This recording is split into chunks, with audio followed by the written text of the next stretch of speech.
औज़ुबिल्लाहिमिनश्शैतानिर्रजीम बिस्मिल्लाहिर्रहमानिर्रहीम। मैं हूं हकीम ख्वाजा मोहम्मद नईम सलीम दवाखाना बुलवाल की तरफ से आप तमाम दोस्तों की खिदमत में हाजिर हूं। हमारा जो आज का नुस्खा है ये मुंह के छालों का अक्सरी नुस्खा है जो आप तमाम दोस्तों के साथ शेयर किया जा रहा है। इस नुस्खे के अंदर जो अज़ा शामिल है उनकी तरफ जाने से पहले मैं आप तमाम दोस्तों से गुजारिश करूंगा कि मेरे चैनल को खुद भी सब्सक्राइब कर दें और अपने दोस्तों को भी चैनल के ऊपर इनवाइट करें। अपने दोस्तों से भी चैनल को सब्सक्राइब करवाएं, बेल आइकन को क्लिक कर दें और सी फास्ट पे कर दें ताकि हमारे आने वाली तमाम जो वीडियो हैं वो आपको बर वक्त मिलती रहें, आपको किसी किस्म की परेशानी का सामना ना हो। आते हैं अपने नुस्खे की तरफ, अपने टॉपिक की तरफ। तो इस नुस्खे के अंदर जो अज़ा शामिल हैं उनमें सुहागा लेना है आपने और उसको बरियां करना है। 25 ग्राम इसका वज़न होना चाहिए। उसके बाद इसमें ग्लिसरीन सफ़ेद है वो आपकी जो है 100 ग्राम होनी चाहिए। और इसके बाद इसमें 7 पुदीना है, 5 ग्राम इसका वज़न है। 5 ग्राम आपने लेना है 7 पुदीना। 7 पुदीना क्योंकि बहुत ज़्यादा लगता है, तेज़ होता है, इसलिए आप इसकी मिकदार जो है वो कम भी कर सकते हैं। लेकिन जो इस नुस्खे के अंदर शामिल की गई है मिकदार वो 5 ग्राम है। खुशबू कोई भी आप ले सकते हैं अपने पसंद के हिसाब से इस नुस्खे में डालने के लिए। इलायची की ले लें या और किसी खुशबू को पसंद करते हैं तो वो ले सकते हैं। अब बनाने का तरीका आपको बता दें कि 7 पुदीना जो है आपने इसको बारीक कर लेना है, कूट लेना है, कूट कर बारीक कर लेना है।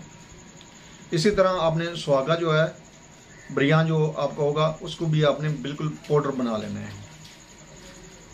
ग्लिसरीन में सबसे पहले आपने 7 पुदीना जो आपने बारीक किया है वो डाल दें और इसको थोड़ी देर आप हिलाएं। हिलाने के बाद आप इसको थोड़ी देर धूप में रख दें ताकि ये ग्लिसरीन के अंदर जज़ब हो जाए, हल हो जाए। उसके बाद आप इस दवा के अंदर जो है वो सुहागा शामिल करेंगे और इसी तरीके से आप इसको हिलाएंगे। जब ये मिक्स हो जाएगा सुहागा तो आप इसमें खुशबू जो है वो चंद कतरे आप इसमें डाल सकते हैं। ये आपकी जो दवा है वो तैयार हो चुकी है। रुई के साथ इस दवा को आप मुंह के छालों के ऊपर लगाएंगे और इसका जितना भी मवाद होगा वो आप बाहर फेंकेंगे। चंद बार के लगाने से मुंह के जो छाले हैं वो बिल्कुल ठीक हो जाते हैं। दिन में 2 से 3 बार आप मुतासर जगह जहाँ पे छाले हों, ज़बान के ऊपर या साइडों पे या मसूड़ों के साथ, वहाँ पे आप इस दवा को लगाएंगे। अल्लाह पाक ने अपने फजल व करम किया तो इंशाअल्लाह ताला ये मसला आपका ठीक हो जाएगा मुकम्मल तौर पर। इस दवा के लगाने के साथ साथ एक गुजारिश भी है कि अपने मैदे का ख़ास तौर पर ख्याल किया करें। गर्म और खुश्क जो अशिया होती हैं, जो फास्ट फूड या इस तरह की जो तली हुई चीज़ें होती हैं, पकौड़े, समोसे, अचार, चावल वगैरह, इनसे जितना बच सकें बचें ताकि आपके मैदे के अंदर हीट ना पैदा हो।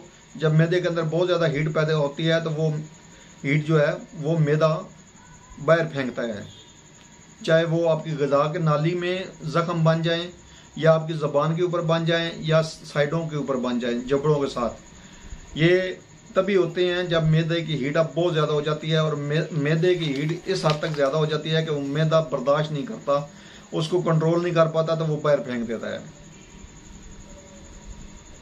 तो जितना आप परहेज़ कर सकेंगे इतना ही आप जो है जल्दी कवर करेंगे मुंह के छालों को, वरना ये इतना शदीद तकलीफ़ देते हैं कि मरीज़ जो है वो बेहाल हो जाता है, बेचैन हो जाता है, तो उससे तकलीफ़ बर्दाश्त नहीं की जाती।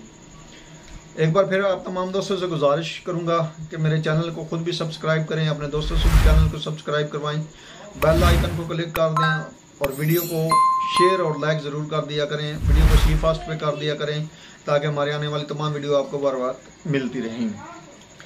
हमारा साथ दीजिए, हमारे कारवां का हिस्सा बनिए, हमारे चैनल को खुद भी सब्सक्राइब कीजिए और दोस्तों से भी करवाइए। हाज़िर होंगे इंशाअल्लाह ताला एक नई वीडियो के साथ। उस वक्त तक के लिए इजाज़त दीजिए। अल्लाह हाफिज़।